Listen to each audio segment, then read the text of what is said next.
बिस्मिल्लाहिर्रहमानिर्रहीम, अस्सलामुअलैकुम। Welcome to my channel. आज की वीडियो में हम ग्रेड 4 इंग्लिश बुक का यूनिट नंबर 8 रीड करेंगे। Unit number 8 good study habits यानी मुताले की अच्छी आदत।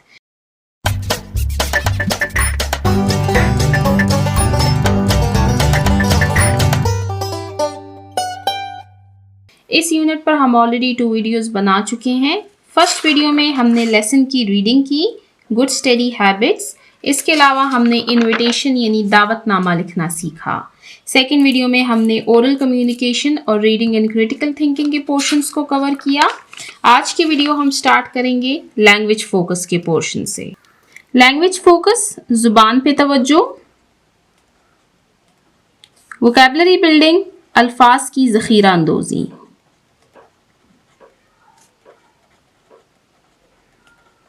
वोकैबुलरी बिल्डिंग के पोर्शन में फर्स्ट क्वेश्चन है हमारे पास, रीड द गिवन वर्ड्स के दिए हुए अल्फाज को पढ़िए विद देयर मीनिंग्स, इनके मानी के साथ। नीचे आपको कुछ वर्ड्स दिए गए हैं विद देयर मीनिंग्स, इनको रीड करते हैं। Time table, meaning schedule. Time table के लिए हम उर्दू में भी टाइम टेबल का ही वर्ड यूज़ करते हैं और स्केड्यूल के लिए भी स्केड्यूल का वर्ड ही यूज़ करते हैं या शेड्यूल भी कह सकते हैं हम इसको। शेड्यूल या टाइम टेबल क्या है? तरतीब है कि हम किस तरतीब से अपने काम को करेंगे, इसको शेड्यूल या टाइम टेबल कहा जाता है। Next, celebrate, meaning to engage in joyful activity on an event. To engage कि हम शामिल हों, इन जॉयफुल एक्टिविटी खुशी के मौके पर, ऑन एन इवेंट किसी मौके पर, यानी जश्न मनाना। नेक्स्ट पेज नंबर 84 की तरफ चलते हैं। डिस्प्ले, मीनिंग शो, यानी दिखाना या पेश करना। Last, invite, meaning to request someone, किसी से दरख्वास्त करना, टू अटेंड एन इवेंट कि वो किसी मौके पर आए। इनवाइट यानी दावत देना। तो यहाँ पर हमारे वर्ड्स मीनिंग एंड होते हैं। हमारे पास 4 वर्ड्स थे जिनके मीनिंग्स को हमने रीड किया। वापस चलते हैं पेज नंबर 83 की तरफ और इस टीचिंग पॉइंट को रीड करते हैं। Teaching point, explain to students the concept of note taking. कि तलबा को नोट लेने यानी नोट टेकिंग का तसव्वुर समझाएं। इसको हम लास्ट वीडियो में रीड कर चुके हैं। Encourage them to read the lesson again. उनकी हौसला अफजाई करें कि वो सबक को दोबारा से पढ़ें। And fill in the correct answers, और खाली जगह में सही जवाब को लिखे। ये बात की जा रही है इस टॉपिक की, नोट टेकिंग। और फिर जो सेकंड पॉइंट बताया गया है वो इन MCQs के बारे में बताया गया है।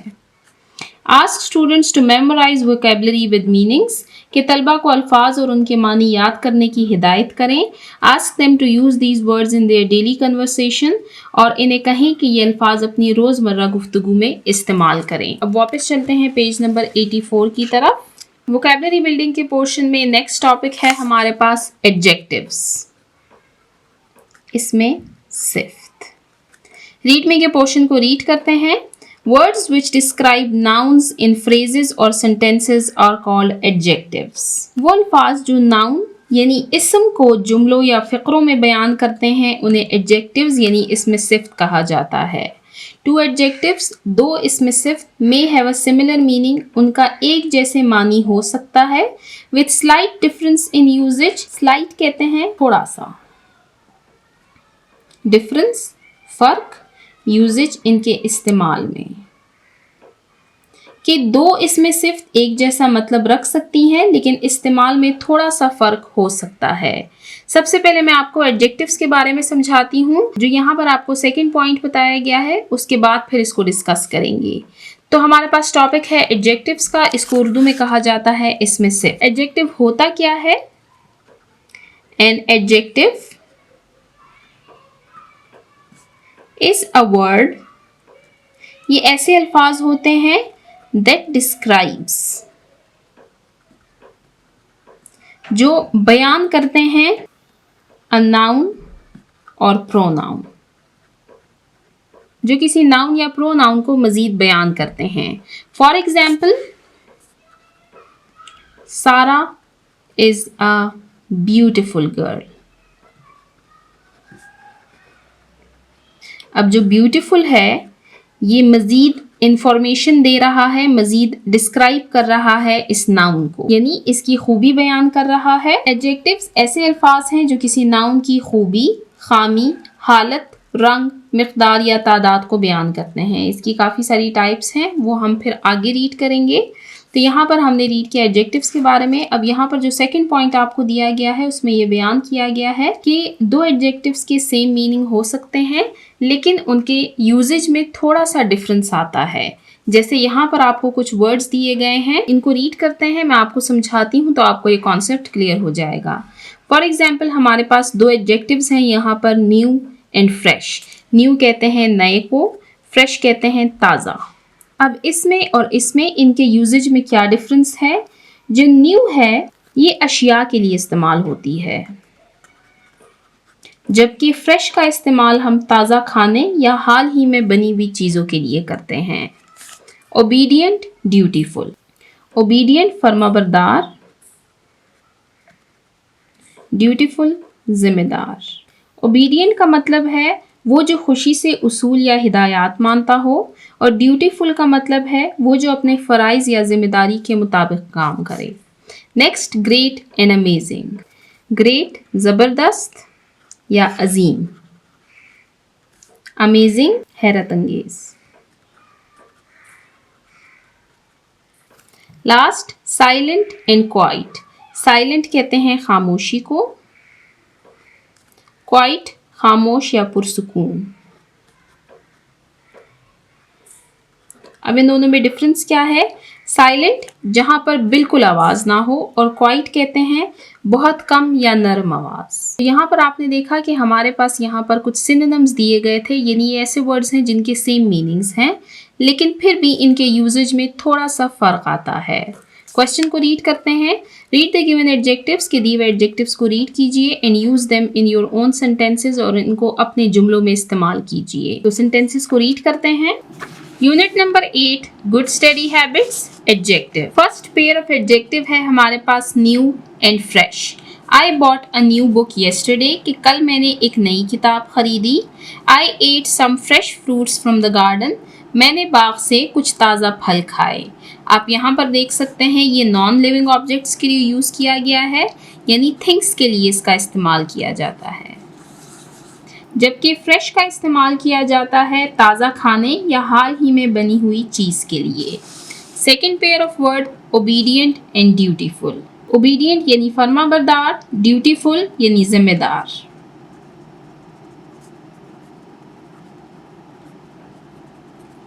The obedient student listened to the teacher carefully, कि फर्माबरदार बच्चे ने उस्ताद की बात गौर से सुनी। She is a dutiful daughter who always helps her parents, कि वो एक जिम्मेदार बेटी है जो हमेशा अपने वालिदैन की मदद करती है। ड्यूटीफुल और ओबीडियंट में डिफरेंस क्या है? कि ओबीडियंट का मतलब है खुशी से उसूल मानना, जबकि ड्यूटीफुल का मतलब है जिम्मेदारी के मुताबिक काम करना। Next, great and amazing. Great यानी अजीम या ज़बरदस्त,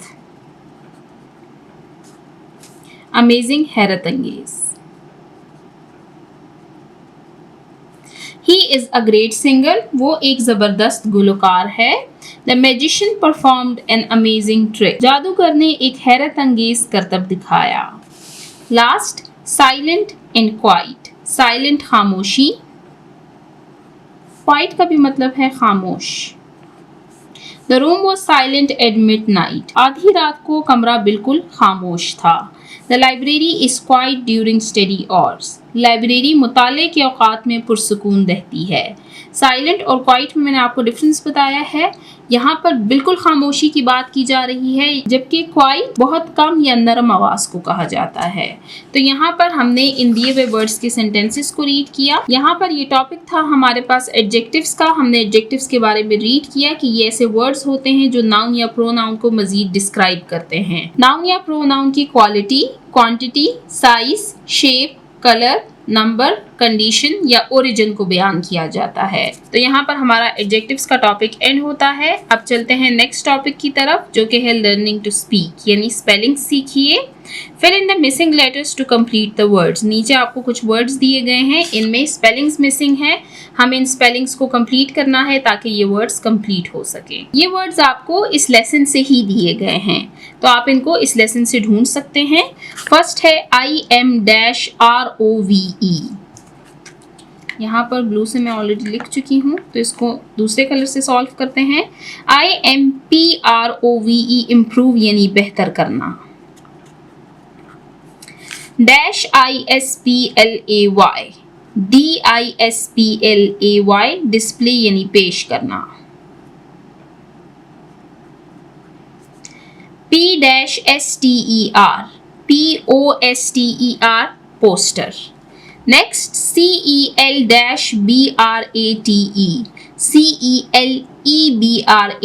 सेलिब्रेट यानी जश्न मनाना। लास्ट ARRANGE अरेंज यानी तरतीब देना। यहाँ पर हमारा लर्निंग टू स्पेल का पोर्शन एंड होता है। अब चलते हैं नेक्स्ट पोर्शन की तरफ, जो कि है ग्रामर। ग्रामर के पोर्शन में हम रीड करेंगे अबाउट प्रोनाउंस। प्रोनाउंस को उर्दू में कहा जाता है इस्म ज़मीर। सबसे पहले मैं आपको प्रोनाउंस की डेफिनेशन बताती हूँ कि प्रोनाउंस कहते किसे हैं।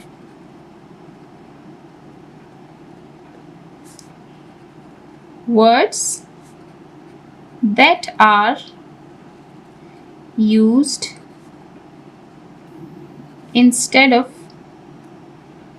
noun are called pronoun. ऐसे अल्फाज जो नाउन की जगह पर इस्तेमाल किए जाते हैं उनको प्रोनाउन कहा जाता है। अब प्रोनाउन का मकसद क्या है? प्रोनाउन का मकसद ये है कि सेंटेंसेस में किसी पैराग्राफ में नाउन की रिपीटिशन को कम करने के लिए प्रोनाउन यूज़ किया जाता है। यहाँ पर आपको डिफरेंट प्रोनाउंस दिए गए हैं। I, we, you, he, she, it, they, ये सारे प्रोनाउंस हैं हमारे पास। Me, us, you, him, her, it, them. Read the given sentences, दिए हुए जुमलों को पढ़िए and notice the use of pronouns, और प्रोनाउंस के इस्तेमाल पर गौर कीजिए। अब यहाँ पर आप देख सकते हैं आपको दो टेबल्स दिए गए हैं। यहाँ पर लिखा गया है सब्जेक्ट प्रोनाउंस, जबकि यहाँ पर लिखा गया है ऑब्जेक्ट प्रोनाउंस। टॉपिक को स्टार्ट करने से पहले मैं आपको एक और इम्पॉर्टेंट पॉइंट यहाँ पर बताना चाहूँगी अबाउट सेंटेंस स्ट्रक्चर। हम एक सेंटेंस कैसे बनाते हैं, एक जुमला हम कैसे लिखते हैं, उसमें किन किन चीज़ों का होना ज़रूरी है। तो सेंटेंस स्ट्रक्चर क्या है? Subject plus verb plus object, यानी फाइल प्लस फेल प्लस मफऊल। अब ये मैं आपको एक्सप्लेन करती हूँ। सब्जेक्ट कहते हैं उस शख्स को जो कि एक्शन परफॉर्म कर रहा होता है। वर्ब कहते हैं एक्शन वर्ड्स को। ऑब्जेक्ट क्या है? जिस पर ये सब्जेक्ट एक्शन को परफॉर्म करता है। For example, I love Allah. I subject है, लव वर्ब है, अल्लाह ऑब्जेक्ट है। आई लव अल्लाह, मैं किससे मोहब्बत करती हूँ? मैं अल्लाह से मोहब्बत करती हूँ। अब यहाँ पर आपको क्या पॉइंट समझाया जा रहा है कि ये सब्जेक्टिव प्रोनाउंस हैं, जबकि ये ऑब्जेक्टिव प्रोनाउंस हैं। ये दोनों प्रोनाउंस हैं। यहाँ पर आपको बताया गया है कि इनमें से सब्जेक्ट प्रोनाउंस कौन से हैं और ऑब्जेक्ट प्रोनाउंस कौन से हैं। ये सेंटेंस के स्टार्ट में आएंगे, जबकि ये सेंटेंस के एंड में आएंगे। रीड करते हैं। आई लव अल्लाह सुब्हान ताला, मैं अल्लाह ताला से मोहब्बत करती हूँ। अब आई, इसका ऑब्जेक्टिव प्रोनाउन क्या है? मी। अल्लाह लव्स मी, अल्लाह मुझसे मोहब्बत करते हैं। अब यहाँ पर आप देख सकते हैं ये सब्जेक्ट हो गया, ये वर्ब हो गया और ये ऑब्जेक्ट हो गया। अब यहाँ पर काम करने वाला यानी एक्शन परफॉर्म करने वाला कौन है? वो है अल्लाह। ये वर्ब हो गया और एक्शन परफॉर्म किस पर किया जा रहा है? मी, मुझ पर। वी, हम। आई, मैं। वी स्टडी टुगेदर, हम इकट्ठे पढ़ते हैं। कम स्टडी विद अस, आइए हमारे साथ पढ़ें। अस, हमारे। अब वी और अस, वी सब्जेक्टिव प्रोनाउन है, जबकि अस ऑब्जेक्टिव प्रोनाउन है। यू, आप या तुम। यू लाइक अली, आप अली को पसंद करते हैं। अली लाइक्स यू, अली आपको पसंद करता है। ही, ये यूज होता है मेल सिंगुलर के लिए और इसका ऑब्जेक्टिव प्रोनाउन है him. He is my classmate, ये मेरा हमजुमात है। आई प्ले विद हिम, मैं इसके साथ खेलती हूँ। शी, अब शी जो है ये फीमेल सिंगुलर के लिए यूज होता है। She is my best friend, ये मेरी बेस्ट फ्रेंड है। इसका ऑब्जेक्टिव प्रोनाउन है हर। आई लव हर, मैं इनसे मोहब्बत करती हूँ। इट यूज होता है नॉन लिविंग थिंग्स के लिए।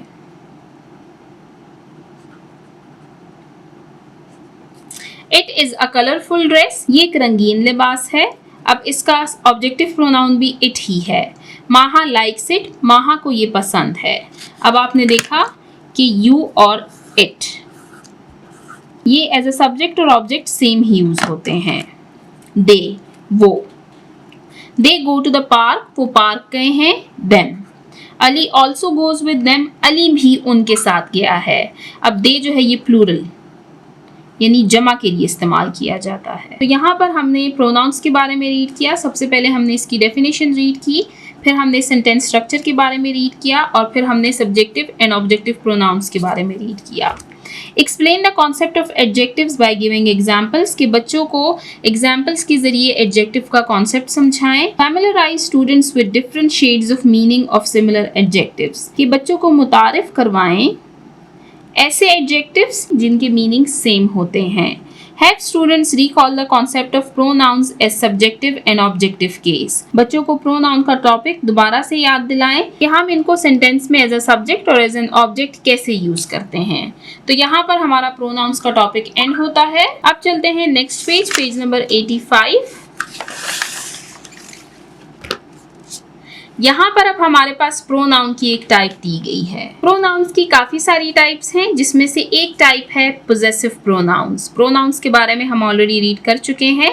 Words that are used instead of noun, ऐसे अल्फाज जिनको नाउन की जगह इस्तेमाल किया जाता है।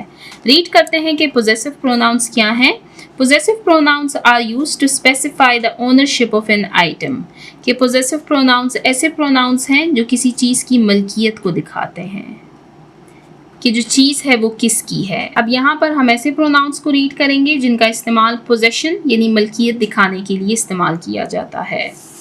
रीड द फॉलोइंग सेंटेंसेस, दिए हुए जुमलों को पढ़िए with the highlighted possessive pronouns, जिनमें पोजेसिव प्रोनाउंस को हाईलाइट किया गया है। आप देख सकते हैं yours, his, ours, mine, theirs, hers. अब यही हमारे पास पोजेसिव प्रोनाउंस हैं। कौन कौन से हैं? Yours, his, ours, mine, theirs, hers. This bag is yours. ये बैग आपका है। ये बैग किसका है? ये आपका है। पोजेशन दिखाई जा रही है कि बैग किसका है? बैग आपका है। You forgot to take it with you. आप इसको अपने साथ ले जाना भूल गए हैं। This cycle belongs to Amir. ये साइकिल किसकी है? ये साइकिल आमिर की है। इट इज हिज, ये इसकी है। अब यहाँ पर आमिर की जगह प्रोनाउन यूज किया गया है। आमिर क्या है? आमिर है नाउन। अब ये प्रोनाउन यूज किया गया है और ये कौन सा प्रोनाउन है? ये है पोजेसिव प्रोनाउन, क्योंकि ये पोजेशन यानी मलकियत को दिखा रहा है कि ये साइकिल किसकी है? ये साइकिल आमिर की है। Next, these shops are ours, ये दुकानें हमारी हैं। वी वर्क हियर, हम यहाँ पर काम करते हैं। The old car was mine, ये पुरानी गाड़ी मेरी थी। I have sold it, मैंने इसको बेच दिया है। अब पुरानी गाड़ी किसकी थी? पुरानी गाड़ी मेरी थी। They are in the apple orchard, that orchard is theirs. Orchard कहते हैं बाग को, कि वो सेब के बाग में है। वो बाग किसका है? वो बाग theirs यानी उनका है। Last, it is his book not hers, ये किताब उसकी है ना कि उसकी। अब हर्स जो है ये फीमेल के लिए यूज होता है और हिज जो है ये मेल के लिए यूज होता है। अब यहाँ पर बात की जा रही है कि दो लोग हैं और मैं कह रही हूँ कि ये बुक इसकी है। तो किसी ने मुझसे कहा कि ये किताब इसकी नहीं बल्कि इसकी है। It is his book not hers. तो यहाँ पर हमने दिए हुए पोजेसिव प्रोनाउंस को रीड किया, सेंटेंसेस दिए गए थे, हमने इनको भी रीड किया। अब नीचे हमारे पास पोजेसिव प्रोनाउन से रिलेटेड एक एक्टिविटी दी गई है, इसको रीड करते हैं। Question number 3, use the possessive pronouns above in your own sentences. ऊपर जिन पोजेसिव प्रोनाउंस के बारे में हमने रीड किया है, इनसे हमने सेंटेंसेस बनाने हैं। Write them in your notebook, और इनको अपनी नोटबुक में लिखना है। तो इन पोजेसिव प्रोनाउंस के सेंटेंसेस को रीड करते हैं। Unit number 8, good study habits, मुताले की अच्छी आदत। ग्रामर पोर्शन, टॉपिक है हमारे पास possessive pronouns. This book is mine, ये किताब मेरी है। अब यहाँ पर इस बुक की पोजेशन दिखाई जा रही है कि ये बुक किसकी है, ये बुक मेरी है। दैट बैग इज योर्स, ये बस्ता आपका है।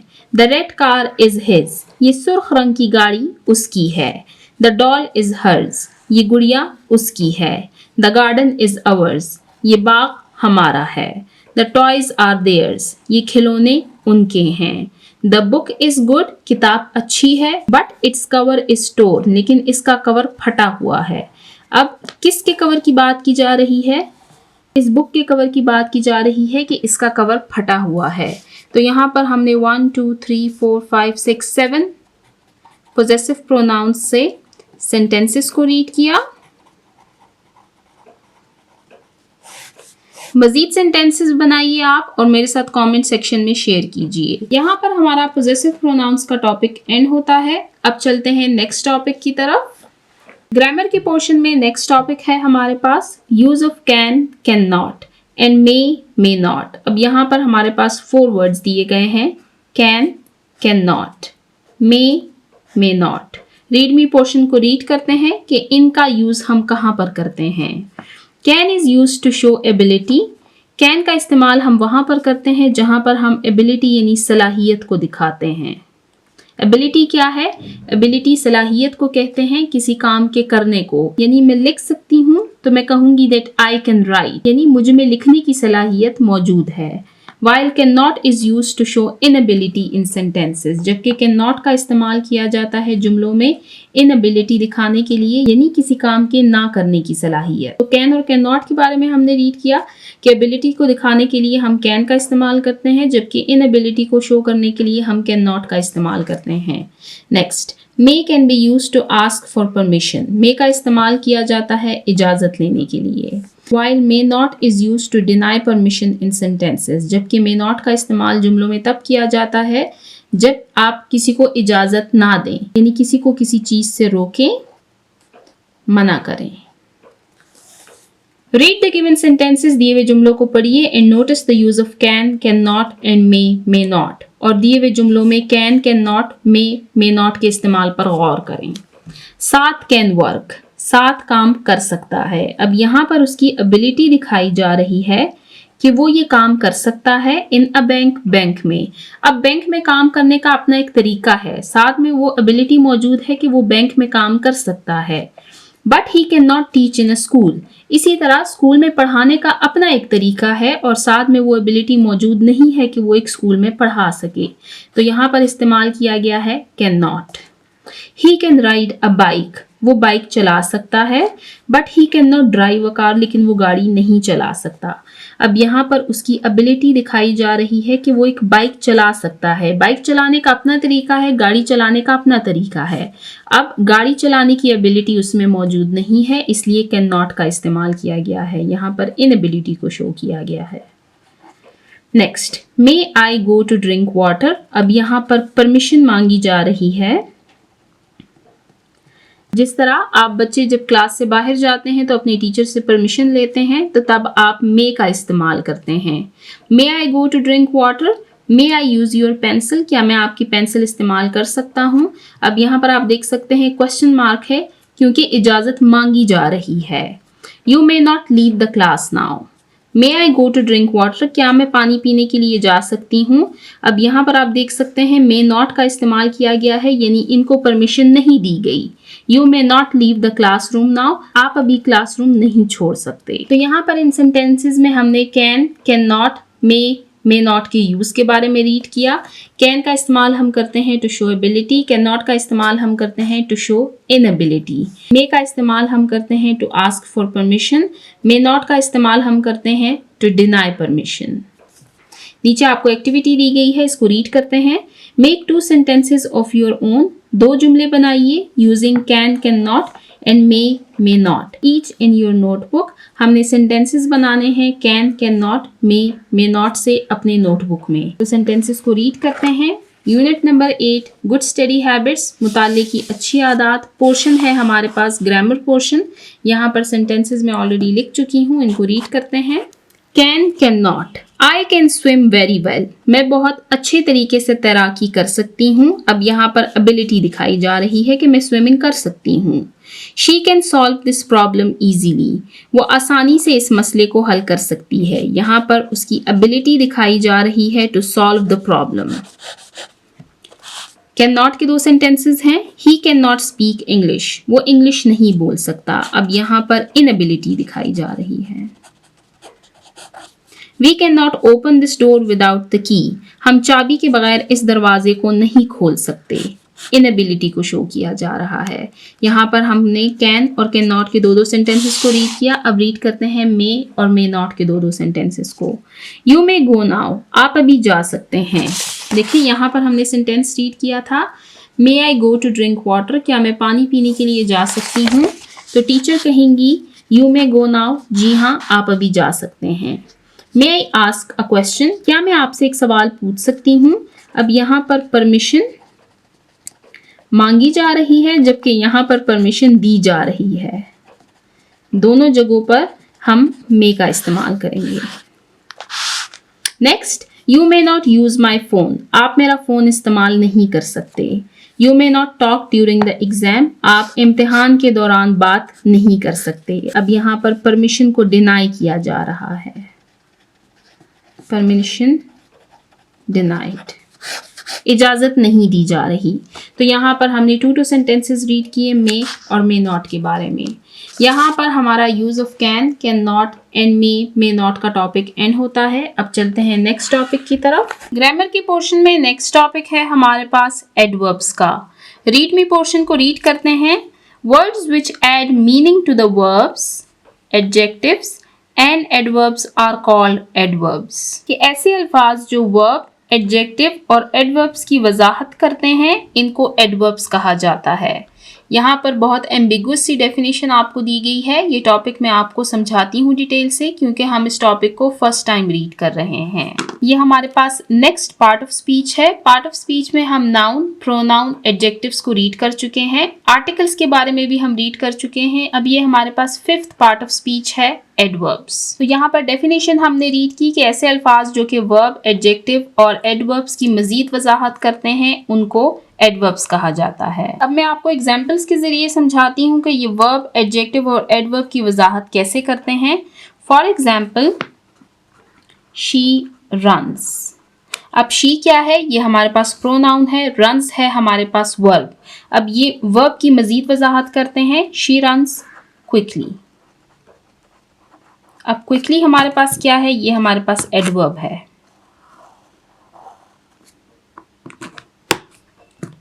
अब ये एडजेक्टिव को कैसे डिफाइन करते हैं?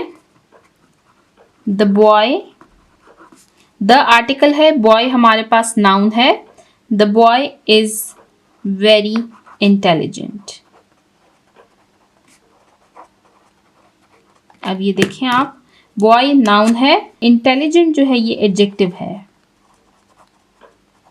क्योंकि ये इस नाउन को डिफाइन कर रहा है। अब ये वेरी, ये इस इंटेलिजेंट के बारे में मजीद वजाहत हमें दे रहा है। तो यहाँ पर आप देख सकते हैं कि ये एडजेक्टिव को मजीद डिफाइन कर रहा है। वेरी जो है ये हमारे पास एडवर्ब है। और लास्ट है कि ये एडवर्ब की वजाहत कैसे करते हैं। For example, he speaks too slowly. He pronoun है, स्पीक वर्ब है, स्लोली एडवर्ब है। अब टू का इस्तेमाल जब हमने किया है तो यहाँ पर एडवर्ब इस एडवर्ब को मजीद डिफाइन कर रहा है।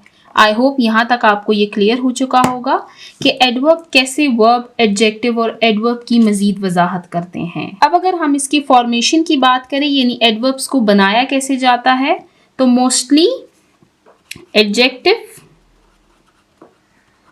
के साथ ly लगा दिया जाता है। जैसे क्विक एक एडजेक्टिव है, इसके साथ ly लगाएंगे तो ये एडवर्ब बन जाएगा। स्लो एडजेक्टिव है, इसके साथ ly लगाएंगे तो ये एडवर्ब बन जाएगा। इसके अलावा इस रूल की कुछ एक्सेप्शंस भी हैं। ऐसे एडवर्ब्स भी हैं जिनके साथ ly नहीं लगता, यानी जिसकी फॉर्मेशन इस फॉर्मूले के अकॉर्डिंग नहीं होती, जैसे हमने वेरी को रीड किया। अब यहाँ पर आपको सेंटेंसेस दिए गए हैं, इन सेंटेंसेस को रीड करते हैं। रीड द फॉलोइंग सेंटेंसेस, दिए हुए जुमलों को पढ़िए and notice the use of adverbs, और एडवर्ब्स के इस्तेमाल पर गौर करें। My mother speaks politely. My mother noun है, स्पीक वर्ब है, और पोलाइट ये एडवर्ब है। ये इस वर्ब को मजीद डिफाइन कर रहे हैं। पोलाइटली आराम से, कि मेरी मदर आराम से शाइस्तगी से बात करती हैं।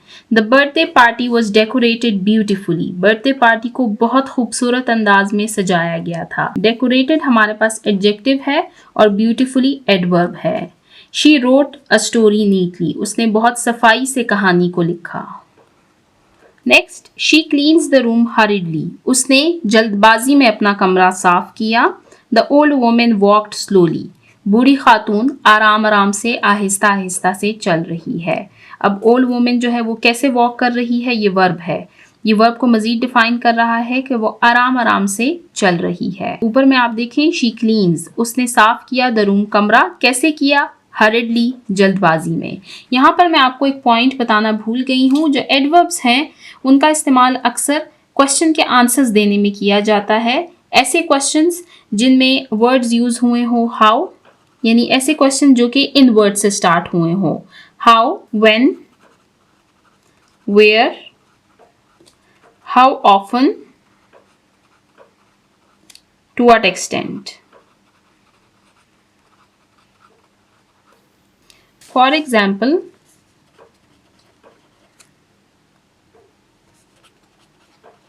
how does she sing? कि वो कैसे गाती है? She sings, वो गाती है beautifully। अब यहाँ पर आप देख सकते हैं ये इस वर्ब को मजीद डिफाइन कर रहा है। नेक्स्ट, when, यहाँ पर देखें मैंने when को मेंशन किया है।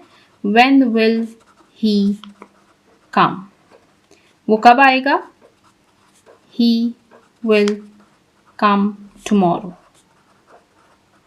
अब यहाँ पर tomorrow जो है ये हमारे पास एडवर्ब है। अब tomorrow हमारे पास एक ऐसा एडवर्ब है जिसकी फॉर्मेशन एडजेक्टिव प्लस ly से नहीं की गई। तो यहाँ पर आपने देखा कि एडवर्ब का इस्तेमाल अक्सर वहाँ भी किया जाता है जहाँ पर इस तरह के क्वेश्चंस पूछे जाते हैं। तो यहाँ पर हमने एडवर्ब का टॉपिक रीड किया। नीचे आपको क्वेश्चन दिया गया है, इसको रीड करते हैं। Make sentences by using the adverbs given above in your notebook. अब यहाँ पर जो एडवर्ब्स यूज हुए हैं इनसे हमें मजीद सेंटेंसेस बनाने हैं, फिर इसको आपने अपनी नोटबुक में लिखना है। सेंटेंसेस को लिखते हैं। फर्स्ट है हमारे पास politely. She spoke politely to the teacher. उसने उस्ताद से नरमी से बात की। यहाँ पर एडवर्ब है politely। Next, she sings beautifully। यहाँ पर एडवर्ब है beautifully। नेक्स्ट है neatly, hurriedly। The room was arranged neatly।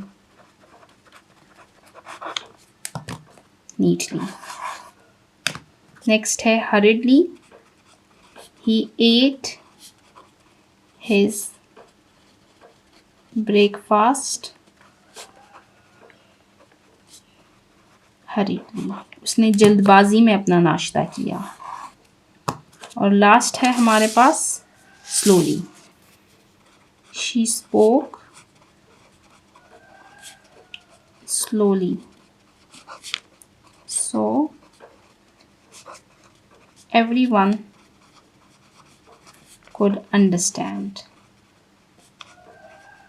कि उसने आहिस्ता से बात की ताकि सब समझ सकें। स्लोली, आहिस्ता, आराम से। तो यहाँ पर हमने सेंटेंसेस लिखे, उन एडवर्ब्स के बारे में जो यहाँ पर मेंशन थे। यहाँ पर हमारा एडवर्ब्स का टॉपिक एंड होता है। टीचिंग पॉइंट को रीड करते हैं। Teaching point, ask students to read the sentences and notice the use of possessive pronouns. कि बच्चों से कहिए कि दिए हुए जुमलों को रीड करें और पोजेसिव प्रोनाउंस के इस्तेमाल पर गौर करें। Explain to students the use of can not and may not by giving examples. बच्चों को use of can not, may not के बारे में समझाएं, उनको मुख्तलिफ मिसालें देकर। Have them recall the concept of adverbs। बच्चों को adverbs का कॉन्सेप्ट दोबारा से दोहराएं। अब चलते हैं नेक्स्ट पेज नंबर 86 की तरफ। ग्रामर के पोर्शन में नेक्स्ट टॉपिक है हमारे पास पंचुएशन, रमूजो औकाफ का। Question number 8, rewrite and punctuate the given sentences using full stop, question mark and exclamation mark in your notebook. यहाँ पर आपको कुछ साइंस बताए गए हैं कि आपने इस दिए हुए पैराग्राफ में फुल स्टॉप, क्वेश्चन मार्क और एक्सक्लेमेशन मार्क लगाना है। इसकी पंचुएशन करनी है आपने और फिर इसको अपनी नोटबुक में लिखना है। यहाँ पर अगर आप देखें तो आप देख सकते हैं कि पैराग्राफ के फर्स्ट वर्ड का फर्स्ट लेटर स्मॉल लिखा गया है। इसको कैपिटल लिखना चाहिए, यानी यहाँ पर हम कैपिटलाइजेशन भी करेंगे। असल में पंचुएशन और कैपिटलाइजेशन जो है ये डिफरेंट टॉपिक्स हैं। यहाँ पर कैपिटलाइजेशन को भी मेंशन करना चाहिए। कैपिटलाइजेशन क्या है कि जहां पर वर्ड्स को कैपिटल होना चाहिए था वहां पर स्मॉल लिखे गए हैं, तो हम उनको भी करेक्ट करेंगे। पैराग्राफ को रीड करना स्टार्ट करते हैं। द लास्ट टाइम, द का टी कैपिटल लिखना है। द लास्ट टाइम, आई को कैपिटल लिखना है। आई वेंट टू मरी, इसको मैं यहां पर लिखती जाती हूं। The last time I went to मरी। अब मरी यहाँ पर ठीक लिखा गया है। मरी का एम हमने कैपिटल लिखना है क्योंकि ये प्रॉपर नाउन है, ये specific name of a place है। आगे इट रेन्ड ऑल डे। अब यहाँ पर सेंटेंस एंड हो गया है, हमने फुल स्टॉप पुट करना है यहाँ पर। अब फुल स्टॉप के बाद हम फर्स्ट लेटर जो लिखेंगे वो हम कैपिटल लिखेंगे। I forgot my umbrella, so I को कैपिटल लिखें। I got soaked, full stop. अब यहाँ पर have, इसका H हम कैपिटल लिखेंगे क्योंकि ये सेंटेंस के फर्स्ट वर्ड का फर्स्ट लेटर है। Have you ever done that? क्या आपने कभी ऐसा किया है? अब यहाँ पर सवाल पूछा जा रहा है तो हम यहाँ पर क्वेश्चन मार्क लगाएंगे। इट का आई कैपिटल लिखेंगे। It was really a very silly thing to do, sign of exclamation. अब साइन ऑफ एक्सक्लेमेशन के बाद नेक्स्ट वर्ड जो होगा उसका फर्स्ट लेटर हम कैपिटल लिखेंगे। Next time, comma, I'll be careful, full stop. तो हमने यहाँ पर कितनी अमेंडमेंट की है? 1 2 3 4 और यहाँ पर फुल स्टॉप 5। फिर H को कैपिटल लिखा है। 6 7 8 आई कैपिटल लिखा है। 9 फिर N को कैपिटल लिखा है। 10 और 11। यहाँ पर दिए हुए पैराग्राफ में हमने पंचुएशन और कैपिटलाइजेशन को अप्लाई किया। यहाँ पर हमारा ये क्वेश्चन एंड होता है। इसके साथ ही आप देख सकते हैं हमारा लैंग्वेज फोकस का पोर्शन एंड होता है। इसमें हमने वोकैबुलरी के पोर्शन में वर्ड्स मीनिंग को रीड किया, फिर एडजेक्टिव्स के बारे में रीड किया, फिर हमने लर्निंग टू स्पेल का पोर्शन कवर किया, फिर ग्रामर के पोर्शन में हमने pronouns, possessive pronouns, use of can not, may not, adverbs के बारे में रीड किया। लास्ट टॉपिक था हमारा पंचुएशन का। यहाँ पर हमारा ये पोर्शन एंड होता है। अब चलते हैं नेक्स्ट पोर्शन की तरफ जो कि है राइटिंग। राइटिंग ये लिखना। लर्निंग टू राइट, लिखना सीखिए। Question number 1, write a short invitation to your friend to your birthday party. कि अपने फ्रेंड को एक इन्विटेशन लिखिए, दावतनामा, और उनको अपनी बर्थडे पार्टी में इनवाइट कीजिए। अब यहाँ पर आप देख सकते हैं आपको पैटर्न दिया गया है, आपने सिर्फ इसको फिल करना है। इनविटेशन के बारे में हम ऑलरेडी पेज नंबर 81 पर रीड कर चुके हैं इस यूनिट में। यहाँ पर जो पैटर्न दिया गया है सेम पैटर्न आपको यहाँ पर भी दिया गया है, आपने सिर्फ इसको फिल करना है। तो इसको लिखना स्टार्ट करते हैं। डियर डैश, यहाँ पर अब आपने एड्रेसी का नेम लिखना है कि आप ये इनविटेशन किसको लिख रहे हैं। डियर आयशा, कॉमा लगाएंगे। अब यहाँ पर अपना इनविटेशन लिखना स्टार्ट करेंगे। I hope you are doing well. I am very excited to invite you on my birthday party. Full stop. अब यहाँ पर date, time and location. Date यानी तारीख, टाइम वक्त, लोकेशन जगह। हमने ये 3 चीज़ें अब यहाँ पर लिखनी है। The party will be held on 22 December at 5 p.m. at my house. Thanks. कि बर्थडे पार्टी जो है ये 22 दिसंबर शाम 5 बजे को मेरे घर पर रखी जाएगी। थैंक्स, शुक्रिया। अब यहाँ पर सेंडर नेम लिखना है। ये इनविटेशन कौन भेज रहा है उसका नेम लिखना है। फाइजा रहमान। तो यहाँ पर हमने क्वेश्चन नंबर 1 को सॉल्व किया। हमने इनविटेशन लिखा, इसको दोबारा से रीड करते हैं। Dear Ayesha, I hope you are doing well. I am very excited to invite you on my birthday party. The party will be held on 22 December at 5 p.m. at my house. Thanks, Faiza Rahman. Next time जब आपकी birthday होगी तो आपने बिल्कुल इसी तरह के invitation cards अपने फ्रेंड्स को भेजने हैं। Question number 2, right a short note accepting the invitation above. अब ऊपर जो हमने इनविटेशन लिखा है आयशा को, अब यहाँ पर हमने आयशा की तरफ से एक नोट लिखना है जिसमें वो इस इनविटेशन को एक्सेप्ट कर रही हैं, यानी इसको कबूल कर रही हैं कि जी हाँ, मैंने इनविटेशन को कबूल किया है और मैं आपकी बर्थडे पार्टी में आऊँगी। अब डियर, यहाँ पर अब हम किसका नेम लिखेंगे। अब यहाँ पर फाइजा रहमान जो कि सेंडर थी वो यहाँ पर अब एड्रेसी बन गई हैं, तो अब हम फाइजा का नेम ऊपर लिखेंगे। Dear Faiza, thank you so much for inviting me to your birthday party. Full stop. I will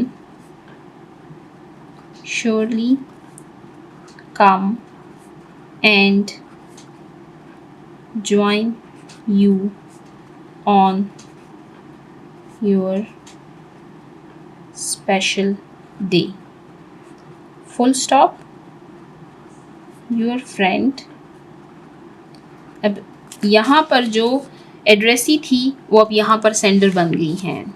your friend Ayesha. Full stop. कि thank you so much for inviting me to your birthday party, कि बहुत शुक्रिया मुझे अपनी birthday party में दावत देने का। आई विल श्योरली कम, मैं यकीनन आऊँगी। एंड जॉइन यू, कि शामिल हूँ। ऑन योर स्पेशल डे, आपके ख़ास दिन पर आपके साथ। योर फ्रेंड, आपकी दोस्त आयशा। यहाँ पर हमने इन्विटेशन लिखने और फिर इन्विटेशन जब आप एक्सेप्ट कर लेते हैं तो उसका जो नोट हम लिखते हैं उसके लिखने का तरीका हमने सीखा। ये दोनों बहुत इंपॉर्टेंट टॉपिक्स हैं। अक्सर बोर्ड के एग्जाम्स में भी आपको इनविटेशन लिखने का कहा जाता है, तो इसके पैटर्न पर गौर कीजिए और इसकी प्रैक्टिस करें बार बार, तो आपको ये बेहतर तरीके से क्लियर हो जाएगा। यहाँ पर राइटिंग के पोर्शन में लर्निंग टू राइट का पोर्शन हमारा एंड होता है। अब चलते हैं नेक्स्ट पोर्शन जो कि है क्रिएटिव राइटिंग। क्रिएटिव राइटिंग के पोर्शन में आपको एक क्वेश्चन दिया गया है, इसको रीड करते हैं।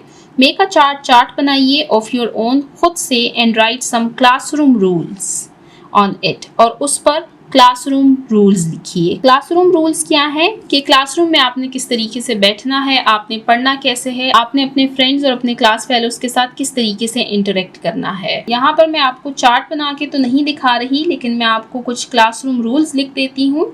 आप उससे चार्ट बनाइए और फिर उसको अपने क्लासरूम में डिस्प्ले कीजिए। मुझे कमेंट सेक्शन में बताएं कि किन बच्चों ने चार्ट बनाया है, उसको अपनी क्लासरूम में डिस्प्ले किया है। तो कुछ रूल्स को लिखते हैं। Classroom rules.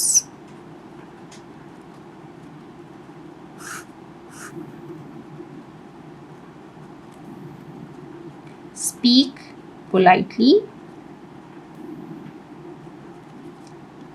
Raise your hand.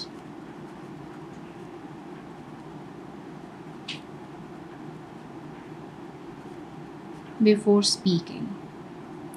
बोलने से पहले आपने अपने हैंड्स रेज करने हैं। जब आपकी टीचर आपको परमिशन देगी उसके बाद आपने बात करनी है। अपने क्लासरूम को आपने बाजार नहीं बनाना। Next, listen carefully to the teacher. Teacher की बात गौर से सुना करें जब वो आपको पढ़ा रही होती हैं, और वैसे भी जब वो बात करती हैं तो उसको गौर से सुना करें। Be kind to your classmates. अपने क्लासमेट्स के साथ रहमदिली से पेश आएं। क्लासमेट्स बिल्कुल ऐसे हैं जैसे घर में बहन भाइयों की मिसाल होती है। जैसे आप अपने बहन भाइयों के साथ रहमदिली से और आराम से बात करते हैं, उनके साथ खेलते कूदते हैं, बिल्कुल उसी तरीके से आप अपने क्लासमेट्स के साथ भी बिहेव किया करें। 5th point, complete your homework on time. वक्त पर अपना होमवर्क कंप्लीट किया करें। Next, avoid fighting. लड़ाई झगड़े से परहेज किया करें। सबसे important point, keep your classroom clean. अपने क्लासरूम को साफ रखा करें। गन को या जब आप पेंसिल को शॉर्प करते हैं तो उसको डस्टबिन में फेंका करें।